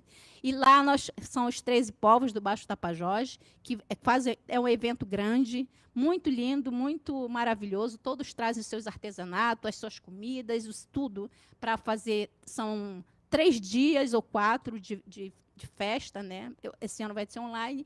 Trouxe aqui meus artesanatos da minha aldeia, tá? Isso aqui é por isso que a gente luta. Isso aqui é tirado da floresta. Aqui não tem nada industrializado, não tem nada do capital. Essas tintas são das plantas da floresta, do mato. Tudo aqui, isso aqui é manual, feito pelas nossas artesãs, das nossas parentas, a minha mãe, as minhas primas, as minhas sobrinhas, é todo o povo que faz lá, e muito mais, não é só isso, e muito mais. Então, aqui é uma forma do indígena sobreviver do seu próprio trabalho e da natureza, que a Mãe Terra, ela nos dá tudo.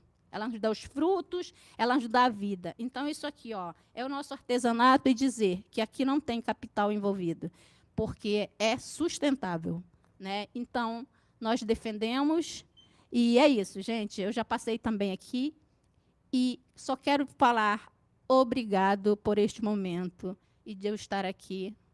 Tá? Desculpem se eu falei alguma coisa que não devia, mas é assim mesmo. Ao vivo, né? Obrigada, gente. Boa noite. Então, boa noite, pessoal. Eu sou o Idiahuri Cadwell. Aqui a gente esteve com a Tereza Arapium e o Araçari Pataxó.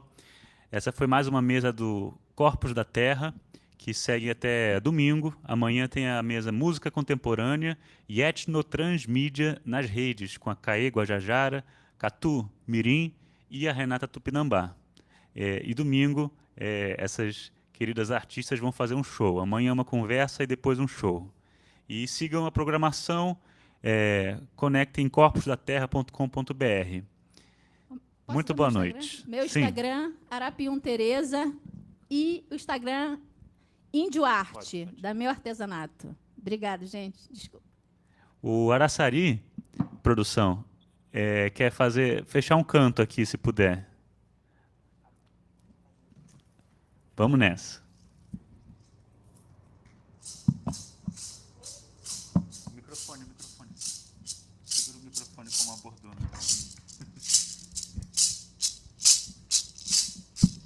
Anro traqueja, anro muruti, ripata choca maiura, patita rapiacuan, patita mica iti mucuem, rapi muca, penao, reno re, anro muru, herue, herue, herue,